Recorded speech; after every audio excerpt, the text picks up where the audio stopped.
Hi all, my name is Erica, aka ECR Horses 1901, and today I'm going to give you my thoughts on Breyer's upcoming 2024 models. By the way, if anyone's into CollectA, they have a brand new centipede model coming out. You might want to turn away for a few seconds if you don't like insects.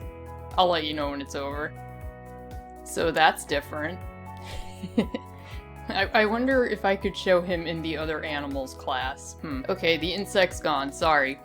Back to horses. First up is the Elements series collection, and these are actually at the Freedom or Classic, if you're old school like me, scale. The deal here is, as I understand, that if you order off of the website, off Breyer's website, they will be randomly shipped. So you won't know which of these 5 models you'll be getting. I assume that these will also be available in stores in which you can choose who you get, because it doesn't say that these are web only. I can say that other online stores aside from Breyer have it so you can pick the particular model that you want. So if you feel strongly for or against any of them, seeking alternates to Breyer's website will be your best bet. First up, we've got Teak, a wood grain on the standing thoroughbred mold. Then there's Iridium, a nice shiny silver on the Harper mold. Tehran is a really interesting brownish green color who represents the earth element on the walking draft horse mold. Kai is a clear blue Morgan Stallion. And finally, Brandel is a really nice glossy black with red and orange points on the Raring Mustang mold. If you've watched my other videos, you know I like decorators, and I actually like all of these. None of them are must-haves, but there's a good chance I will most likely order a random one and see who I get. If I had to place them in order of preference though, I would go Brandel, Tehran, Teak, Iridium, and then Kai as my last place choice. So what do you think? Do you have a strong favorite or least favorite among the bunch? Let me know in the comments because I've seen some really strong opinions elsewhere online. The last couple of Freedom/Classic models are the Rainbow Unicorn pair, Love and Hope.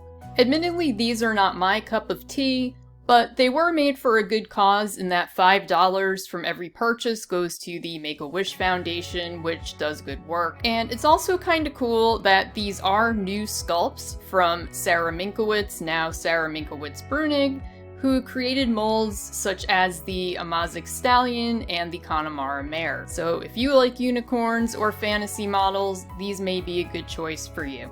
Next, we'll hop over to the traditional size models, starting with Atlanta. Now, I may have put the standardbred mare mold in B tier, but this model is seriously calling to me. She very well may be going on my to-purchase list for the year, because even though she is just a bay horse, I think, or hope, we're going to see some really nice shading on this model, and that will surely bump her up a tier. So yeah, I have high hopes for this one. Then we've got Costco on the Amazic Stallion mold, and to be honest, I am not feeling this one. I see in the description that he is actually a buckskin Lusitano, not just gray, as I think he appears in this picture on the website. Maybe seeing him in person will make him more impressive and make his color stand out more, but as it is, I am not very enthused with him.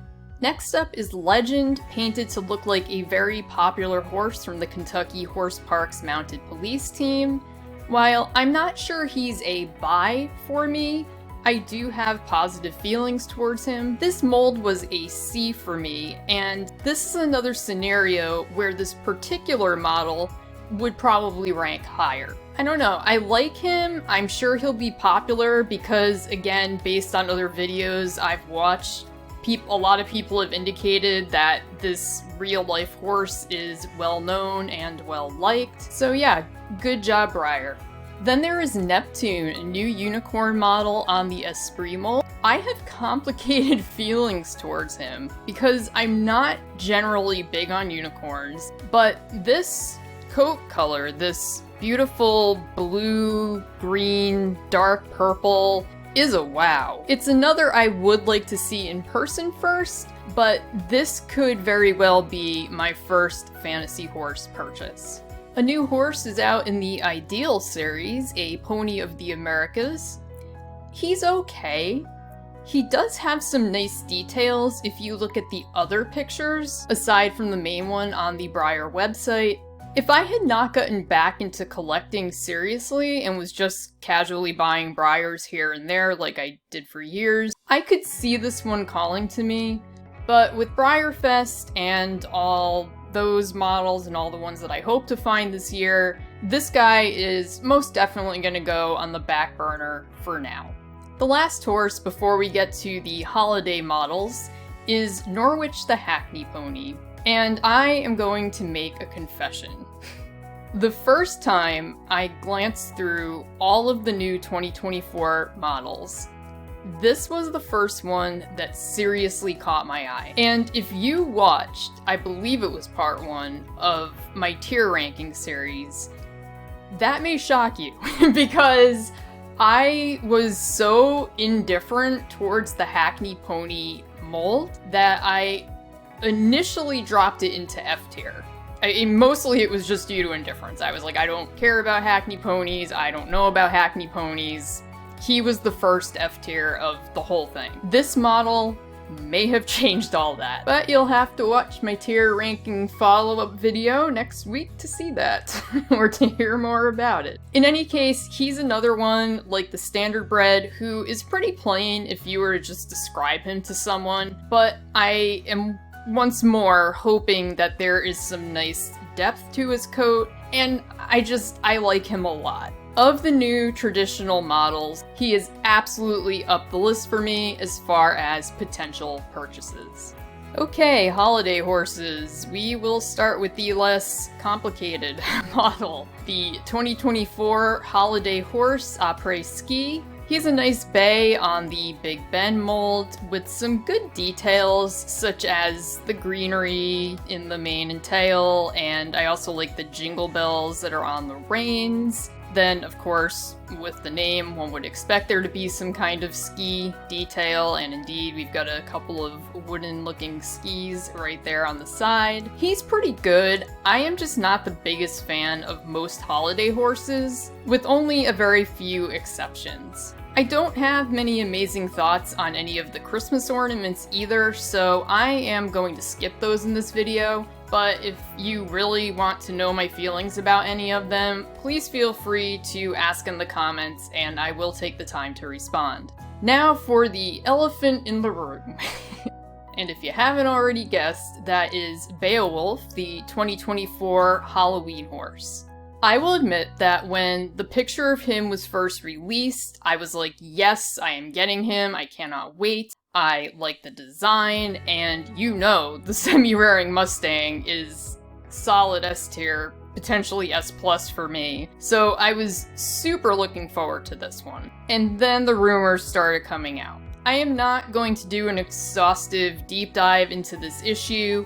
Chances are if you're here watching this video, you already know something about it. The short of it is, a couple of artists are alleging that Breyer stole their designs as far as the pattern that is on this model. So at this point, no one really knows what's happening with this model. I do like the concept of it, and I hope they are able to stick with it, but only if the issue is resolved in a way that is fair, and if that means changing the design completely or having to change the entire theme completely, well, then so be it. I also hope it's more a case of them using a similar design and not an intentional copy, because, wow, that would be a very bad look on Breyer.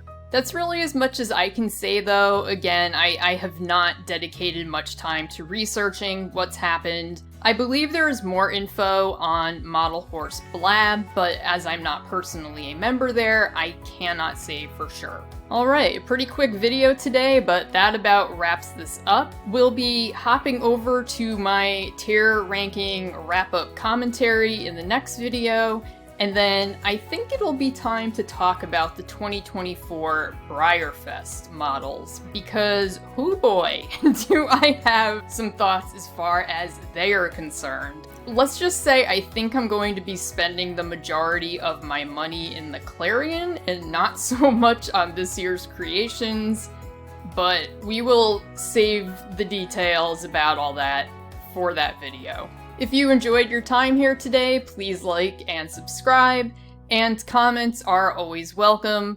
Thanks so much, and I will see you next time.